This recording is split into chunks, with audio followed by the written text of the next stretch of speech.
You are welcome here, just the way you are. No more hiding tears,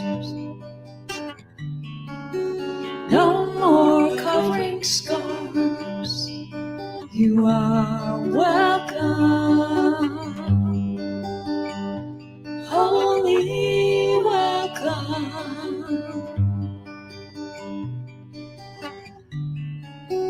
You are welcome here, just the way you want to be.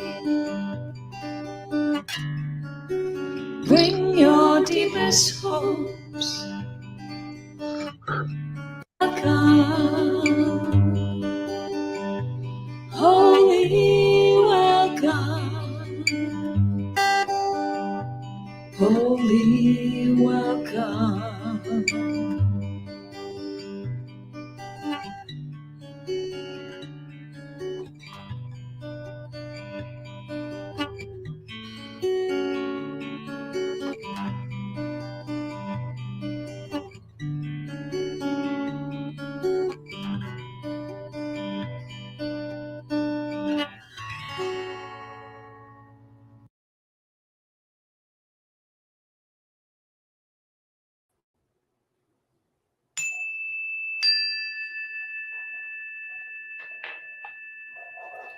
Good morning. I'm Sue Fulmer, Secretary of the Core Council at Center for Spiritual Living St. George and a practitioner in training, and I'm happy to lead you in meditation this morning. A new friend to our CSL group came to our last in-person gathering and shared with us the Metta Sutta, a Buddhist prayer. I'm going to adapt this for our contemplation today. So take a deep breath, hold it, and release. Again.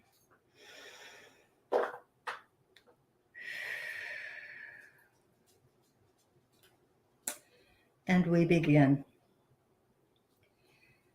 This is the way of those who are skilled and peaceful.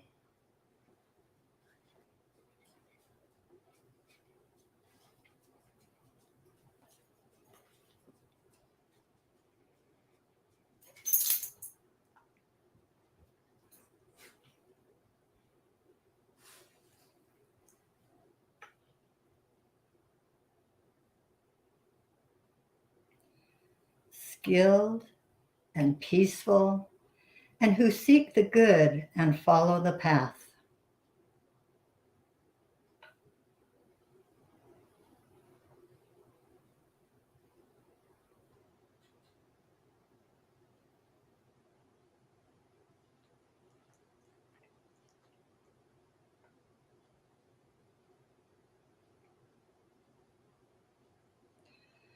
I pray, may I be able and upright, straightforward.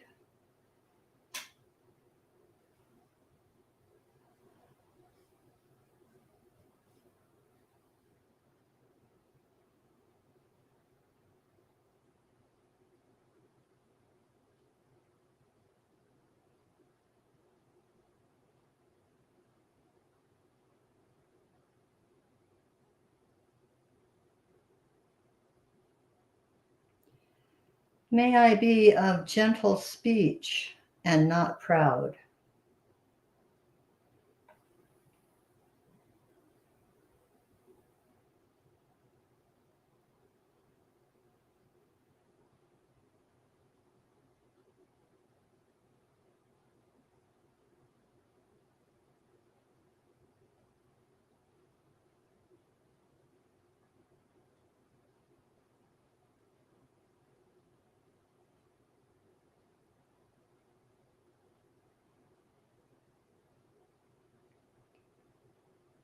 May I be content and easy wherever I am.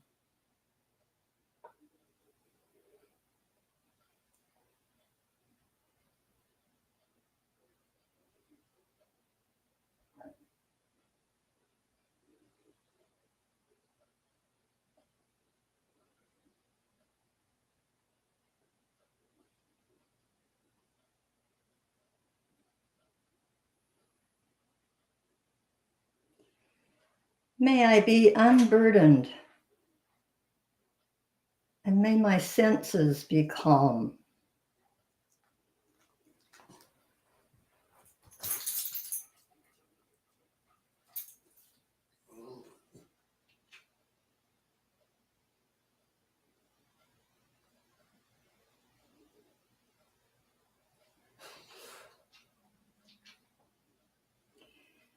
May I be wise and not arrogant.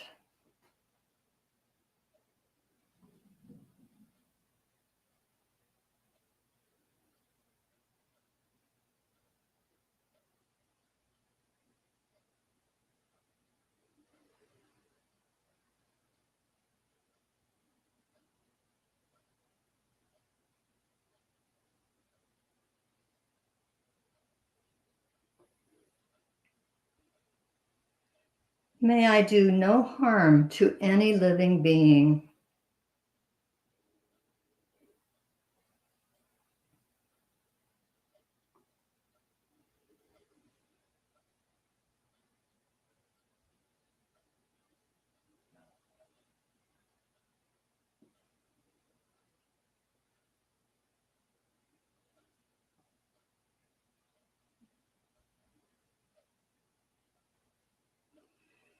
May all beings be happy.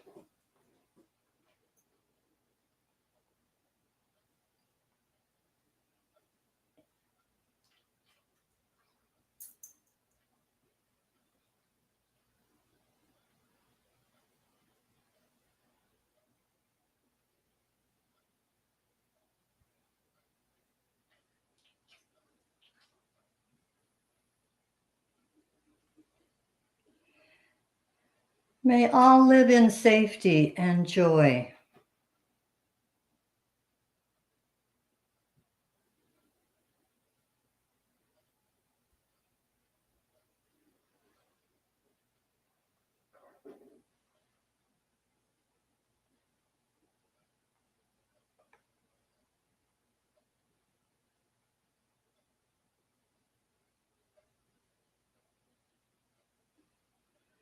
All living beings, whether weak or strong,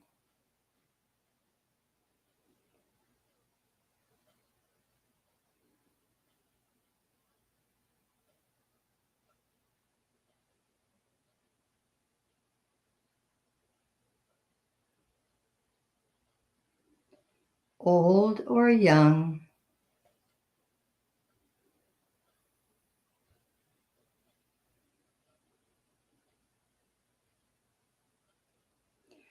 male or female,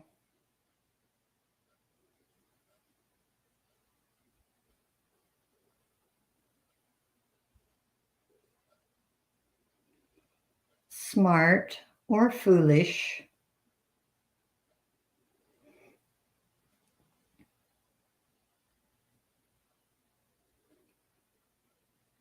healthy or disabled.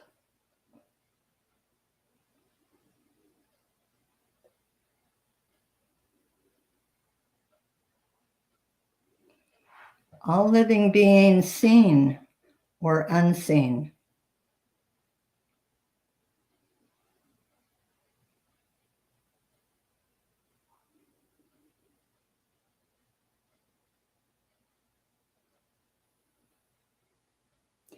Near or distant.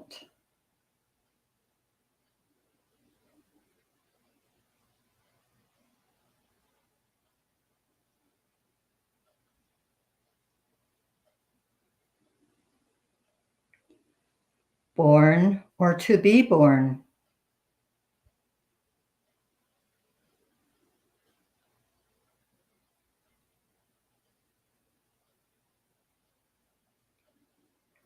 May they all be happy.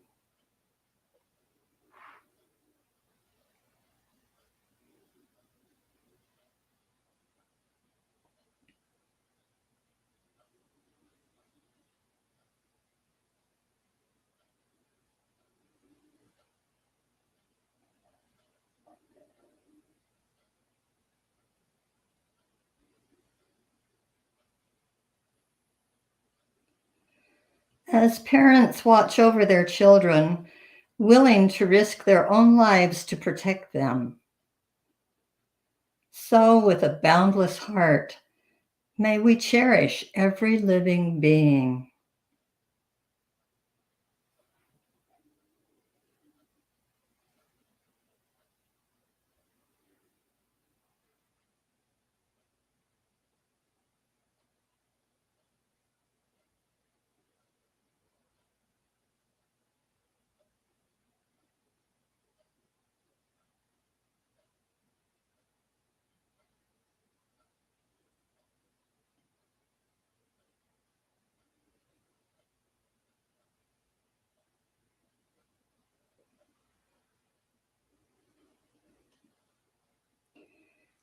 May we bathe the entire world with unobstructed and unconditional loving kindness.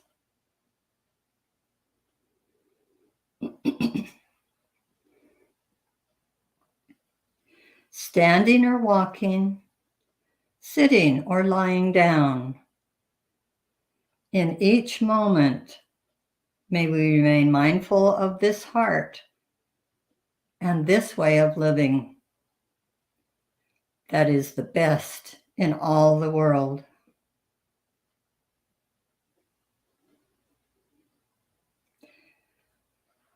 Take a breath. And I thank you for sharing our meditation today and spreading these thoughts of loving kindness.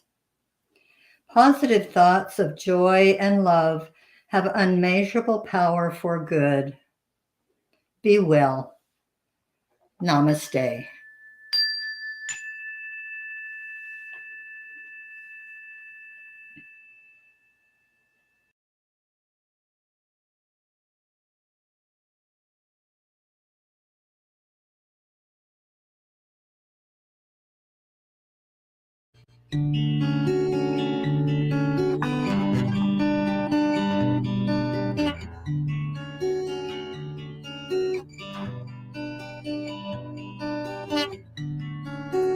You are welcome here,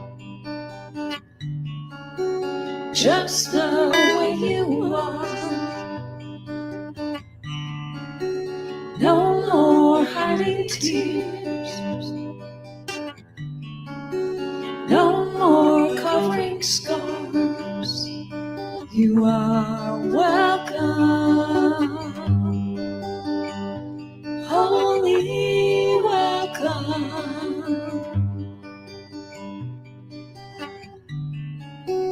You are welcome here, just the way you want to be. Bring your deepest hopes and all your wildest dreams. You are welcome, wholly welcome, wholly welcome.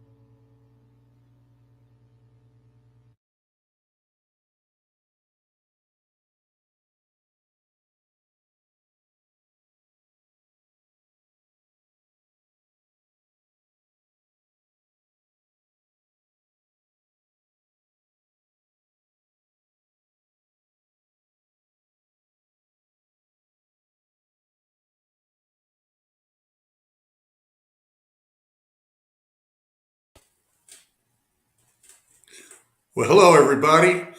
Welcome to the Center for Spiritual Living in St. George. It's in Utah, by the way.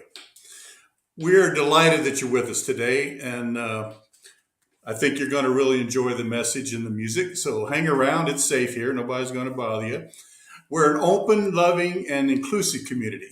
We support thinking creatively and living a deeply spiritual life. So welcome home. So St. George, by the way, is in southern Utah, and we're very near Zion National Park, which is one of the top 3 visited national parks in the United States. So we get a lot of visitors through here, and hope someday you'll come through and we'll get to see you when you come by on your next trip. Our mission is to provide spiritual tools for personal and global transformation. We work on that every day, and I'm sure you do too. So our today's list of the team is we've got Marina Anderson in the background, turning the knobs and keeping the tech work done for us. And Sue Fulmer just offered that great meditation. That thing flew by, Sue, by the way. That was great for me. Of course, I'm Alan Stanley. I'll be your host today. Shay Barlow will be providing our music. Chris McCardle will be providing our invocation. Gwen Hadley will do our reading. And of course, our special Reverend Joe Kovach will be offering our message. So settle back and enjoy, and we'll see you back here in a few minutes. We're going to welcome Shay in here, and we're going to listen to some great music. Hello, Shay. Good morning, Alan. Okay, everyone, so I will go through this one time and just, you can listen to the words or sing along if you remember them. Chris will pop in and give us our invocation for this morning, and then you'll be able to sing along with me, and the lyrics will be on screen. So just take a deep breath and just welcome to Sunday morning service. I welcome each day. I trust the divine, choose which path to take, which thoughts to align, to find peace so sweet, the truth of my soul is all that I need. I have faith and know I lead with my heart. Breathe and expand and make room for God to better my plans. The good I desire awaits the flow, each moment a gift. I have faith and know.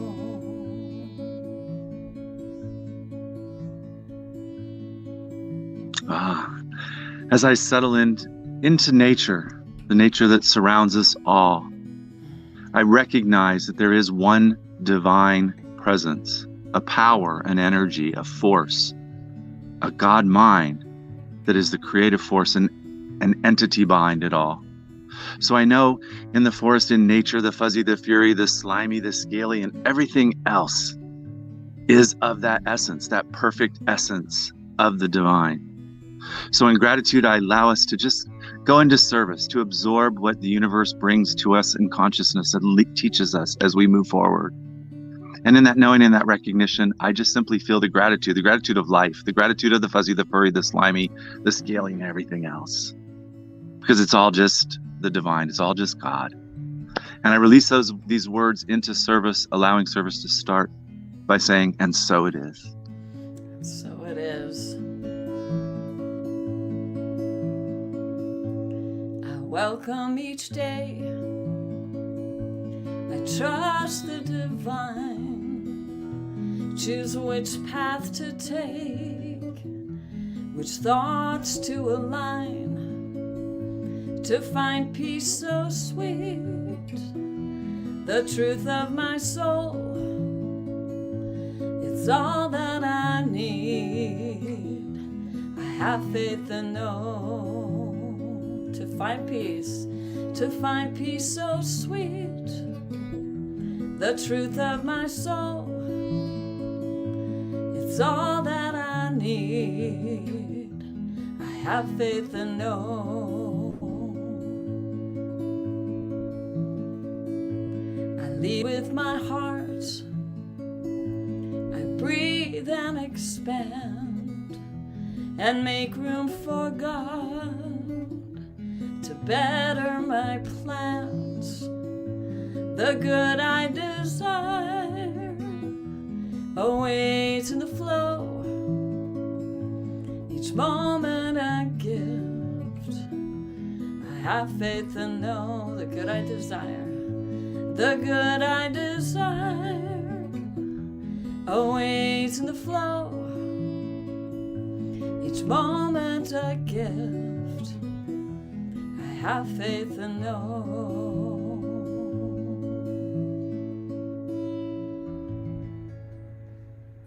And now we're going to welcome Gwen Hadley to the service to share a sacred reading. Good morning. Good morning. Thank you. So I thought the title of our talk today was kind of whimsical. The furry, the fuzzy, the slimy, the scaly, and everything else. So I'm doing something different. I'm going to read you 2 short poems for my reading. The first one is by Emily Dickinson, and it's entitled, She Sights a Bird, She Chuckles. She sights a bird, she chuckles. She flattens, then she crawls. She runs without the look of feet. Her eyes increase to balls. Her jaws stir, twitching, hungry. Her teeth can hardly stand. She leaps, but Robin leaped the first. Ah, pussy of the sand. The second one is by Marcus Bear Hart Williams, and it's entitled A Prayer for Wild Things. O great Spirit, we come to you with love and gratitude for all living things. We now pray especially for our relatives of the wilderness, the four-legged, the winged, those that live in the waters and that crawl upon the land. Bless them that they might continue to live in freedom and enjoy their right to be wild. Fill our hearts with tolerance, appreciation, and respect for all living things, so that we might live together in harmony and peace. And so it is. And so it is, the right to be wild. I love it. Thank you, Gwen. So as you have heard, today's talk is the fuzzy, the furry, the slimy, the scaly, and everyone else, as we continue August's theme of nature and 2022's theme of living everyday wonder. Of animals, author Alfred Monapart wrote this. He said, animals are reliable, many full of love, true in their affections, predictable in their actions, grateful and loyal. Difficult standards for people to live up to. Perhaps that's why in C.S. Lewis's alternate world of Narnia, the symbolic deity Aslan is depicted as a noble golden lion. And the magician's nephew, after Aslan creates Narnia out of nothing by singing it into existence, he says, creatures, I give you yourselves. I give you forever this land of Narnia. I give you the woods, the fruits, the rivers. I give you the stars, and I give you myself. Beautiful gifts and a beautiful promise. The song The Lion Sleeps Tonight is originally written and recorded by Solomon Linde under the title Mabube for the South African Gala Record Company in 1939. Linda's original version was written in a Zislu, and the English version was written by George David Weiss. And I'm going to invite you to sing along because I know you know this song.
darling, don't fear, my darling, the lion sleeps tonight.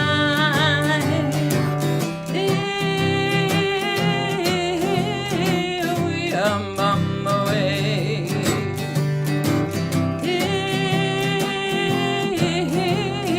We are mama way.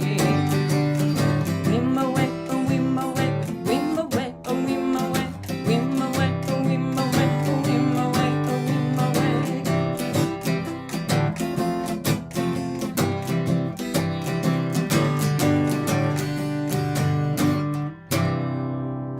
Okay, Oh Alan, back to boy, you. that's a good one, Shay. I bet there's not a face without a smile on it in this whole presentation. That's great. That Amen sounded to that. great. Thank Thanks, you so buddy. much. Great choice. Great choice. So there you go. You just can't beat it around here. So the message for today that will be presented by our special Reverend Joe almost made me want to put my dairy boots on with all these slimy, fuzzy, scaly things, but I'm going to go ahead and get through it barefooted. So welcome, Reverend Joe, and I'm going to Good morning. Thank you, Alan. Appreciate the introduction. And you in boots. I like that. Sliminess.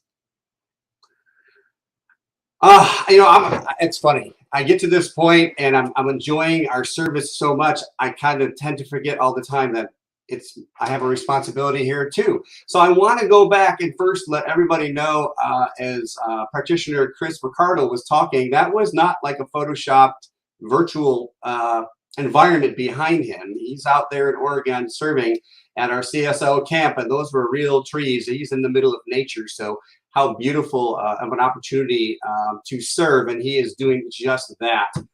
And then to quote, Shay quoted Narnia, which is like, that whole series is probably one of my favorite series in the world. I love it. I love Aslan and what he represents and the power and the majesty. I think that's the right word.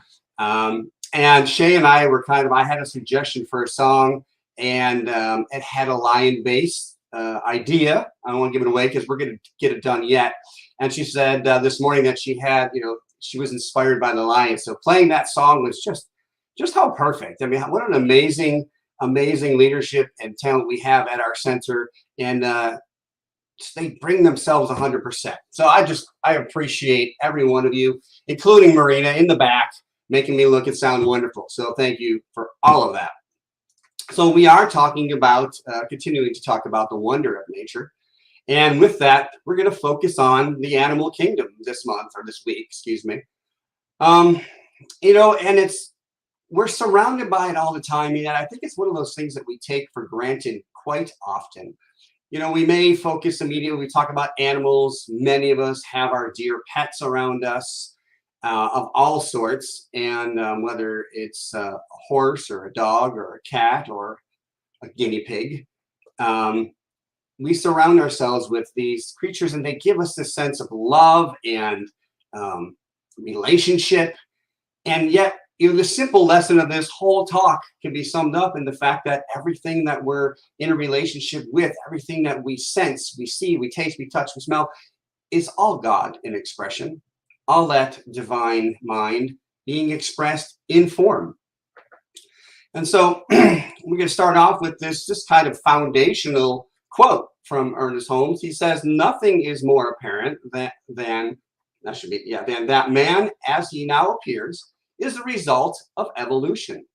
But in order to evolve, he had to have a principle, capital P, from which to unfold. Since man is intelligent, he must have evolved from an intelligent cause." So what this is saying is this idea that everything that we're looking at, we may look at this scaly, creepy kingdom of insects or the birds and go, why? But there is a divine, magnificent intelligence behind all of creation. Nothing was created by mistake. Nothing was created without a divine purpose.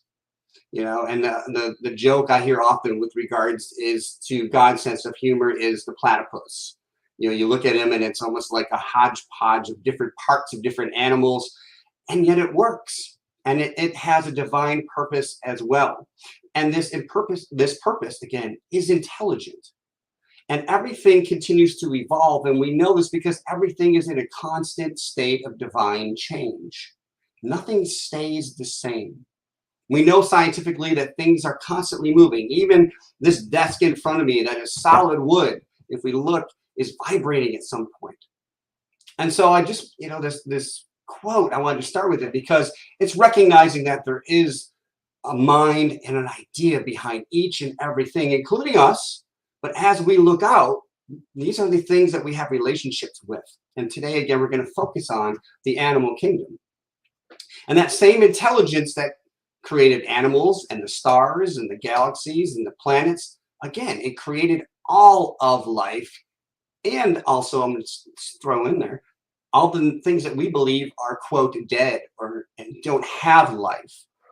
If the only thing that we know of and the foundation of all is consciousness, okay, we can call it energy. We'll call it that maybe more simplistically. It's energy. Then this energy is creating in everything and every non-thing, every life, and that which we say has no life, but it has consciousness. It has and holds thought. And this isn't really a new idea. So we're going to visit that in a little bit. And over time, from the very beginning, humankind has learned that other creatures possess different levels of intelligence as well, which many attributed to this, we call it instinct.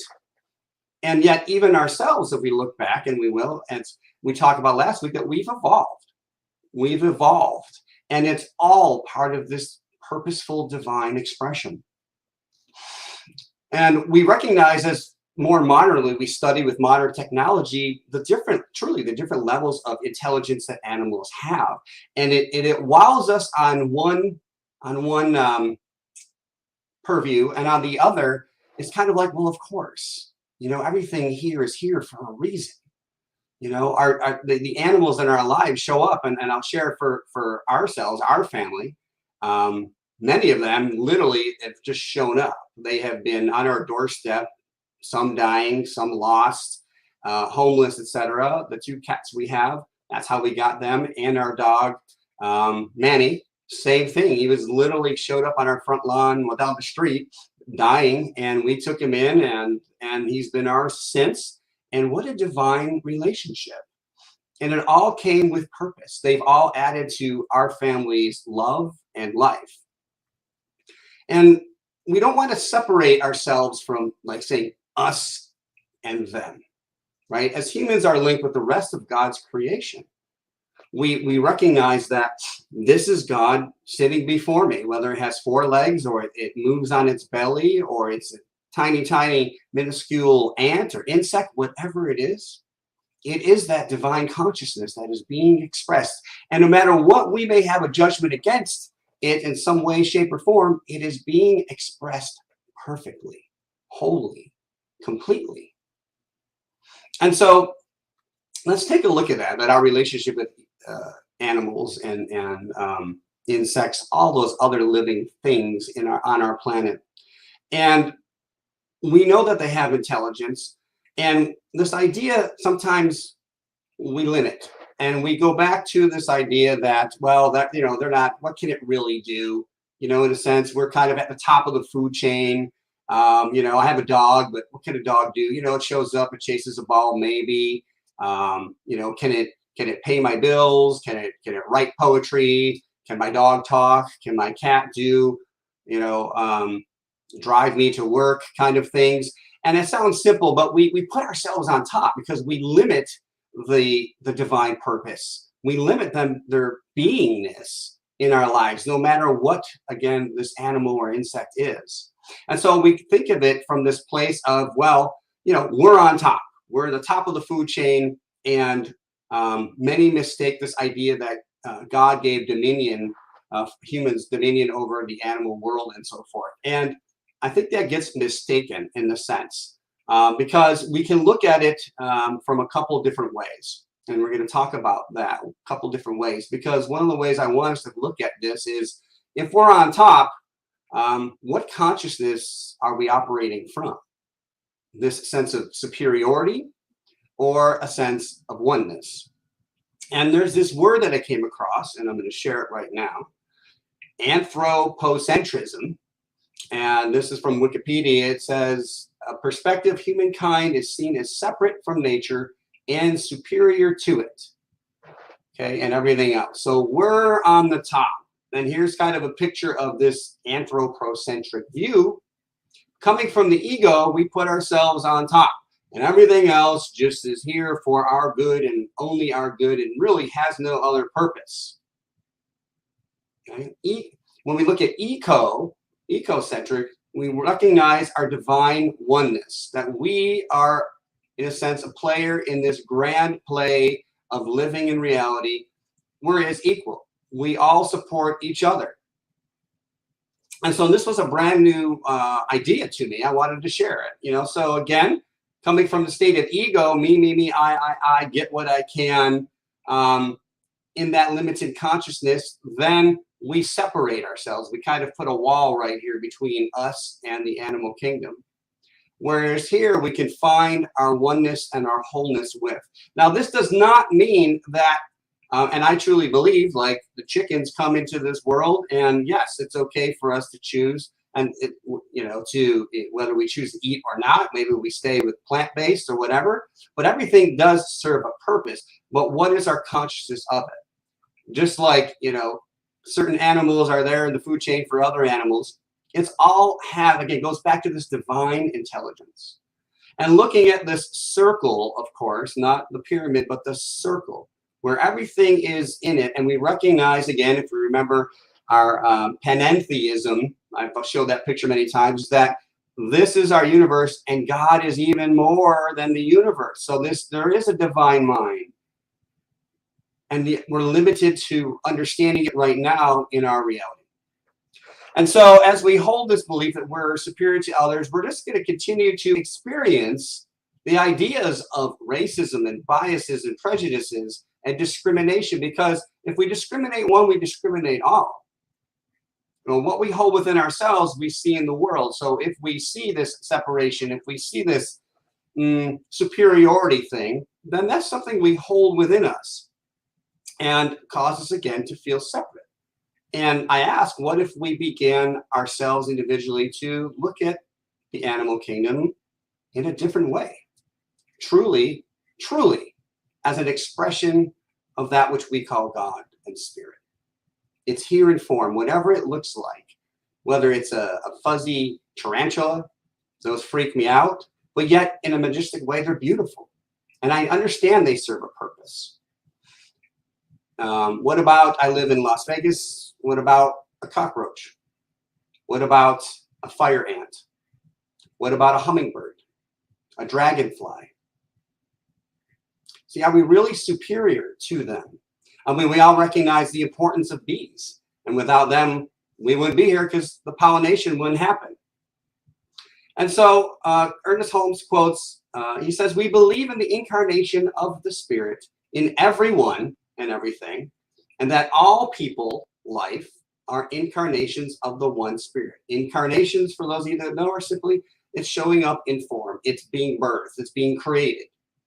So in other words, everything comes from this one divine spirit.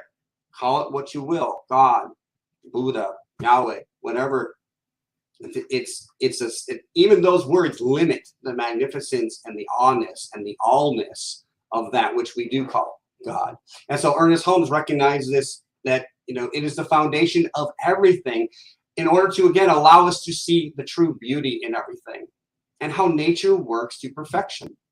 One of my favorite movies is the movie Avatar, which is finally coming out with its sequel. Yay. And there's a part in the movie, if you've never seen it, where the main actor, Sully, he kind of gets lost in this alien world and he's on his own and it's dark. And he goes back to this ego instinct, survival, fear, flight or fight. And he ends up, fighting these animals at night when this other character, who is what am I looking for? A native of the land, of the planet, saves him. And in the long run throughout the movie, teaches him to honor and honor the divinity in all the animals, honor each one's place. And he was basically coming in the beginning when he first meets her, kind of like, well, they were trying to kill me, I killed it, you know, it happens. And she was like, no, this is bad, this is very bad, because he was not of the consciousness. He didn't get it. And it's very interesting and ironic, because initially Nechiri, who was the native of the land, was going to kill him, recognizing that he shouldn't be there, and he's kind of an evil presence among them, of them living naturally. So I point this out because it's a beautiful, if you ever watched the movie, if you haven't, please do, but it's how we change our minds, and it's never too late to look at something in a new way. And that's important. And yet this really isn't a new way. If we go back, speaking of natives, to our own Native Americans and natives within other countries, and how they honored long time ago, they honored and lived in harmony with nature and with what we called wildlife. And so they did this in magnificent ways. And I'm going to share something that I found, and it just, you know, you got to love Google, and it comes from the U.S. Department of Agriculture. It's a bit much. I'm just going to read it for us.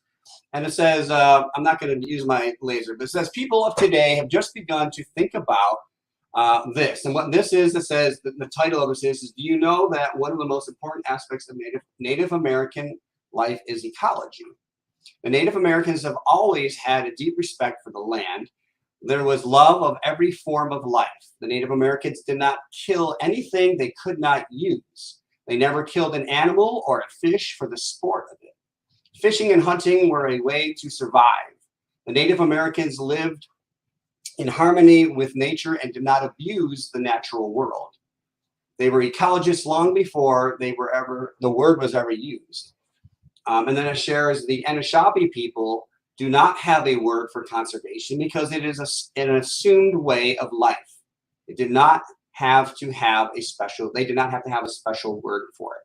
So this idea of conservation, of honoring what we have, of not taking advantage of it, and so forth.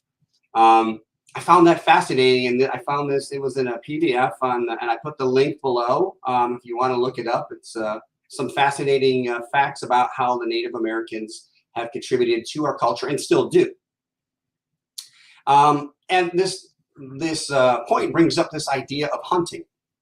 You know, and hunting, of course, began as we evolved. We needed to eat and survive, and, you know, hundreds of thousands of years ago, if not more, you know, we took up the hunting and the killing of animals to survive. And it has contributed, you know, modern as we continue to hunt. So now I'm not against hunting, of course, and I'm not saying that it's bad. I'm just saying is what is the consciousness of it? I know many hunters. I'm from back east in Buffalo, so I know many people that go out and they go hunting deer and out here even elk and so forth, and they bring their kills and they have them properly butchered and they eat, and it provides for their family. But yes, there's also this idea of trophy hunting and killing for sport, and it's really contributed to the extinction of many species of animals all over the world. The Caspian and Tasmanian tigers. And it's interesting, the fact that I found, it says less than 5% of the US population hunts, and yet we have so much land for them to do so. So it's something like, you know, we have to look at, why do we continue to feel this need to hunt? And I found that there were 4 reasons. And one of them is to experience nature as a participant in our life. So that's not, again, it's not positive or negative. It's just it. So like when we're out there, we feel a part of nature, and then it's providing. So I don't see that as again a bad situation. But it's important to know why we do things. Number 2 is to feel an intimate, sensuous connection to a place. So we talk about history, we talk about culture, we go back to a certain place because our forefathers have gone there, and great grandpa and great grandpa went there and taught us to hunt. It's part of the family. It's part of our connection. Of course, the 3rd one is to take responsibility for our food, which again, most of us don't go out and hunt our food. We go to a supermarket or a butcher and we buy it. They have provided it for us. And number 4 is to acknowledge our kinship with wildlife. Now, this is all very real, very practical. It's in our lives now. So how can we look at this and use this as a spiritual tool? Again, it goes back to consciousness. Are we simply, even if I'm not hunting my food, am I blessing the food that's on my table? For that these animals provide subsistence for me. And how do I honor that? See, it all comes back to this idea of how do we choose to be? And that shows up in what we're doing, being and doing. So are there better ways? Let's ask, are there better ways to have the same experiences of those 4 ways? Does it benefit, does the benefit offset the cost? So again, if we're providing food, that's one thing. But what about this idea that I just want to go get a trophy and hang it on my wall? Is that really needed? Is there another way to do that? To have the same thrill, maybe without the kill? I know some people, it started a while ago, they go hunting, but they go hunting with cameras. An idea. So again, are there better ways? And what impact do each of our actions have on the larger whole? Remember, we're part of this whole. We're not at the top. Okay, that's a limited view. We're part of the whole. And how changing my individual consciousness, how would that affect the whole? All right, so I wanted to share a quote from a man named Anthony Douglas, who is a Canadian spiritualist. He's a writer and an animal rights activist. And he had a really comfy, cozy job and quit to follow the purpose that he felt, which was to protect animals. And he says, one day we will know that all animals have a soul. Hopefully this knowledge does not come when it is too late. And so we know that our thoughts have ended certain species, and yet nature is amazing, because even there's certain plant types of plants that we said were gone from the earth, all of a sudden we find in a remote location. And sometimes even there has been new occurrences of finding animals that we said were once extinct. And so Ernest Holmes says this. He says, you live because life, capital L, life, spirit, God lives in you. You move because a universal energy flows through you. You think because an infinite intelligence thinks through you. And my question to you is, do you think this is any different for anything else that is alive in our world? Do you think that they do not have what we call life within them, real life? Do they not have souls? Of course they do. It is all of God. And therefore it is intelligent, and it is this universal energy, and everything continues to evolve in its own perfect way. It's really amazing when you just stop and pause, and maybe this talk today will help us do that, and pause and take a look at what are our thoughts about the animal kingdom. About, again, in particular, I go to insects, because for me, those are more of these creepy, slimy type that we mentioned in the talk title. And yet they serve a divine purpose. And I've even worked on changing my consciousness, even for like when I can, flies or even geckos that end up in our house, to put them back outside alive and let them go. This is the place for them. And honor them in that way. And it's a small thing, but here's the thing. It's my consciousness showing up in life. And that is very important, because I can think something. I can think a way of peace and honor. But if I don't do it, then I'm not truly being it. It's just a thought. And a thought without action is fantasy. Right? So I don't want to be that. I want to show up in life in its fullness and allow that energy, that consciousness to flow to and through me.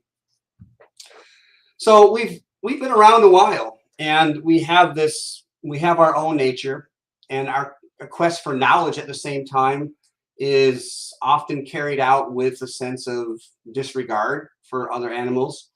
And again, it continues to show up in this sense of human superiority. I can't speak this morning. Human superiority. And I'm going to get a drink, pardon me. Our water, that was last week's talk.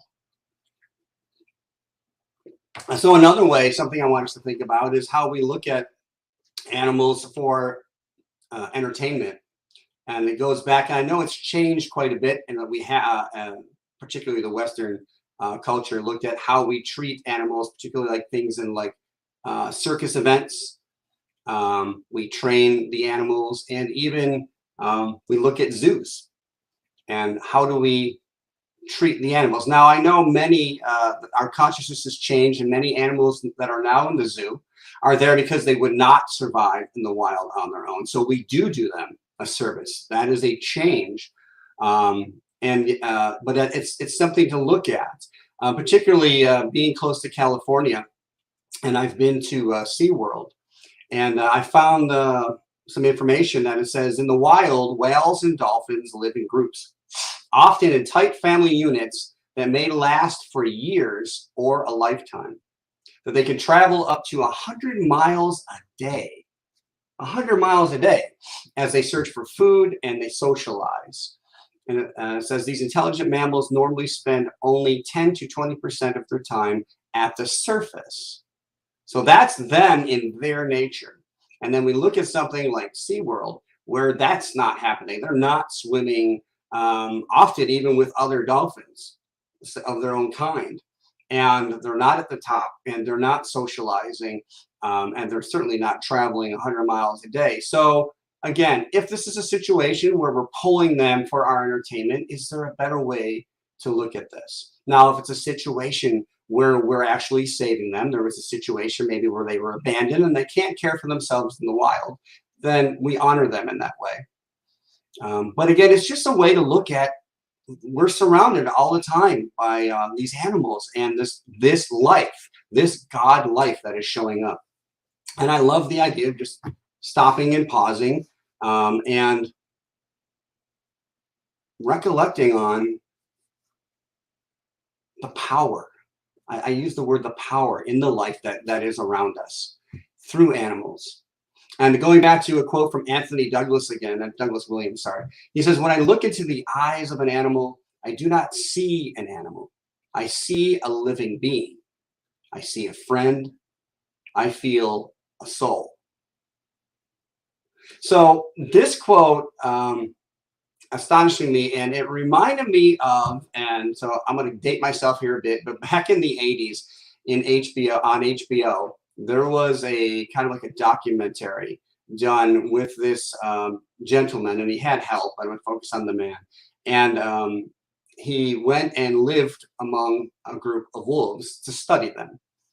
And it fascinated me. It was one of those things where I was a teen at that point, and I was kind of caught up in ego, like, why am I watching a documentary? But at the same time, I love this idea of interacting with something wild, and I continue to watch. And while I'll be honest with you, I don't remember a ton of the main body of the documentary, I remember the end. And the end was that his time was done. His, it was a grant, and his grant was done, and he had spent, I want to say it was at least a year, and it might have been more, studying them to the point where he was, initially he was protected inside this fencing, but he eventually went out and literally lived among them. And so it was time for him to go. And they knew it, they had their instinct, and they knew something was going on. And so he went and he sat on this mound where he always would, go to meet with them and interact with them. And I believe there were 7, and each wolf from in their hierarchy, from the lowest to the highest, each one came up and honored him. And like I can feel like the emotion inside me just remembering that. I mean, here's a wild animal that would normally just tear you, especially 7 of them, right? Tear you from limb to limb if you're in their area, because you don't belong in their area. But because he honored them in such a way, and that the unspoken, it wasn't words, it was that divine energy that creates all, and that is all, and that is expressing through all. He didn't put himself above them. He was one of them. And nothing was more evident than at the end when each of them, including the alpha, came up and licked his cheek. And, I remember I was crying because it was such an emotional thing to look at. And like at that age, I realized, I always loved the Native American way of life and seeing that all life and honoring all life, every animal, that was important to me. And so I share that with you because, normally we would think of wolves, and when we think of it, Hollywood dramatizes everything from gigantic wolves, eating cities to just, they're snarling and they're drooling, they're mean and they're vicious. And yet when we connect to them at the level of God consciousness, even they recognize that we're one, that we each have a purpose. And that's important. And so let me share another quote. And it says and I believe this one was shared on our newsletter, until one is loved an animal, a part of one's soul remains unawakened. And I love this quote because part of it, it makes me feel as if almost like something to check off before I leave this reality is, what is the imprint that I'm leaving with animals? Like, do I really honor them whenever I can? And when I don't, do I try to make amends somehow, some way? And it may be just with our own pets, our domesticated animals and pets. And so I just want to close up with this idea of that our connection with the environment is our first level of experience. And it's one of our most important. And how we view this is everything to us, because what do we know? We know that God within, that energy within, is the source of all. It's the source of who we are. And we choose how to shine that and project that out. So if we're projecting out fear and hate and minimalization and ego, then that's how the reflection of life will show up to us. And so if I don't like what I'm experiencing in the world, my relationship with other people or other animals or whatever it is, then I know that source within me is perfect. And so it's the filter that I'm allowing this to flow through. I need to take a look at. What are the biases that I have? What are the prejudices that I have? Where is my consciousness? Is it truly of oneness? Do I read all these fantastic books that talk of peace and Zen, but then never do anything about it? So I ask us to take a look at our environment and the level of importance that we give it. And if our recognizing that this environment, if it's clean and if it's positive, then it's clean and it has a positive impact on everyone, because everything is part of the same. And if we see that and we recognize that and we honor that, then we come into balance with the outer world. But we must first come into balance with ourselves. We have to do that first. Now, the beautiful thing is if we're having difficulty with that within ourselves, we can look at nature and the animal kingdom, maybe for some lessons on how to come into balance, how to play more, how to not take some things so seriously and other responsibilities, making them a priority. Balance. And then maybe we can actually move into not just a relationship, a knowing and an honoring of all life, but make it an intimate relationship, truly knowing that, as Jesus said, I and the Father are one. I don't believe it stops there. Again, if God created everything, then I do believe that there is God consciousness and energy in animals, in the fuzzy, in the scaly, in the creepy, in the crawly, all of it. And at the very least, can we start with compassion? Just compassion.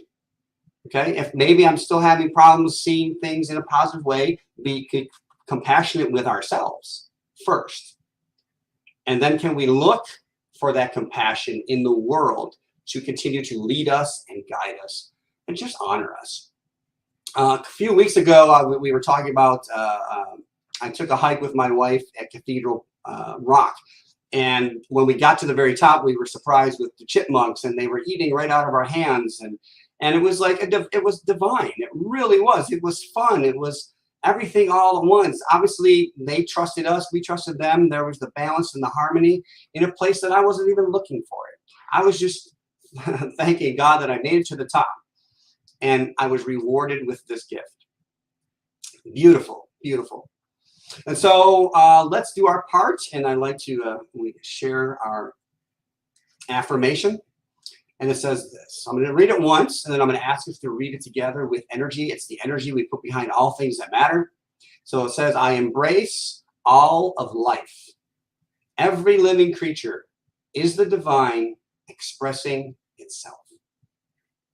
Okay, let's do this on the count of 3. 3, 2, 1. Together. I embrace all of life. Every living creature is the divine expressing itself. And so we close with prayer, knowing that the divine is expressing everywhere as everyone, including myself, including you. And I bless this knowing, this truth, how good it is to know that all is God and all is happening for our favor, for our best and highest good. Even as these animal kingdoms, as the animals show up in our lives, no matter how we feel initially, we know and bless the divine in that. As the food is prepared and laid out on our kitchen tables, we bless that and we thank them for their lives, for their service, for their purpose. And knowing as we receive, we will give it back, that love, that energy, that compassion, giving of ourselves back to the community. For that holds us in balance with all of life. And so we take this balance, this knowing, this love, this compassion, and knowing and seeing it, projecting it through and as CSL St. George. All of its community members, everyone listening to this talk, all of life, including the animal kingdom. Just take a deep breath with that. This is a perfect and whole reality, and we are blessed. And so it is. Yes. Well, I'm going to get my composure here. Every week it gets better, Joe. Thank you so much. We're so happy that you chose to serve this community with us, man. This thing's starting to work. So we'll see you here about noon our time for the Zoom meeting. Yeah, let's have a discussion. Absolutely. Yeah. Thanks Thank you, Alan. Hey. So what do you think, everybody? Huh? Yep, we're getting there. So at noon, well, we'll get to that. I guess I'll do the announcements. I'm going to try to stay in order, Marina. So our next in-person gathering is going to be on Saturday, September 10th. It'll be from 10 to 12. And it's going to be at Ridge Point Clubhouse on Telegraph Street in Washington, which is a little suburb of St. George. So come on out. We had a great time last time. So again, September 10th from 10 to 12. So I hope to see you all there, and we'll have another good time. So we're looking for a webmaster. And that'll be somebody to handle all our computer work, to keep us connected to our community and beyond. But if you got a talent and you enjoy doing something like that, and you're interested in serving this community with us, just go send an email off to us at St. George CSL and get some more information, and we'll just keep this ball rolling right down the road. So thank you in advance.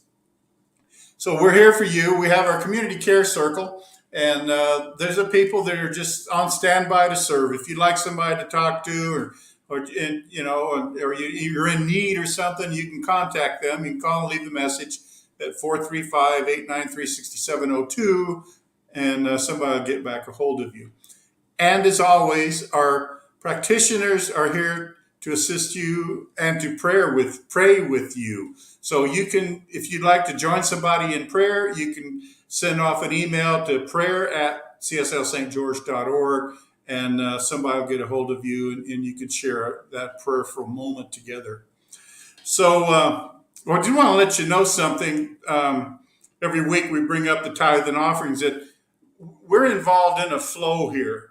So what comes into the center goes back out. Now we tithe through the Centers for Spiritual Living headquarters, and we also pass on the flow to our community. We're involved in a lot of charitable organizations here in town with money and service and good. So just want to let you know that flow keeps going. And we're getting really close to our vision of this new center and this perfect place that we all want to meet. So you can help not only by sending some money to all this stuff here, but by keeping in your mind in your prayers your vision for this center. And if you see something you think might be a good match for us, a physical location, please don't hesitate to contact us at CSLSG.org, email, somewhere, get a hold of us. And we'd be glad to help, because this is all of us together now. And this thing is getting really close to coming to fruition. So it's time we're going to all get together and we'll make this thing work. Now we can talk about that some more, and what Reverend Joe had to say about nature today at noon, our time. So you can get the Zoom connection on our newsletter or on the access meeting links on our webpage. So please, we look forward to seeing you here in a few minutes, and there'll be some great conversation. And during that meeting, Chris McCardle, our practitioner roaming around in Oregon, will be available to pray with you. All you have to do is put in the chat that you'd like to join someone in prayer, and Chris and you will go off into a private room during the meeting and pray together. So we're going to get back together here after we talk about Joe again. On August 28th, Naturally Divine will be the message. And on September 4th, Good Work. So we'll be talking again with our senior minister. That just sounds good, senior minister, Reverend Joe Kovach. So now we're all going to come back together and quote our, I'm going to try to read it straight this time. Affirmation. Is everybody here? Okay, let's go, folks. Great service. Something wonderful is happening through me right now. It is this thing called life. Life is in my mind. Life is in my body. Life is in all that I do. I am it. I embrace it, and I share it. Just the way that it is. And just the way that it is becoming. Thank you. Bye. Woo! Thank you, everybody, for joining us today. We'll see you here in a few minutes and next week. We love you all, and we'll be back. Namaste, my friends. Namaste. Namaste.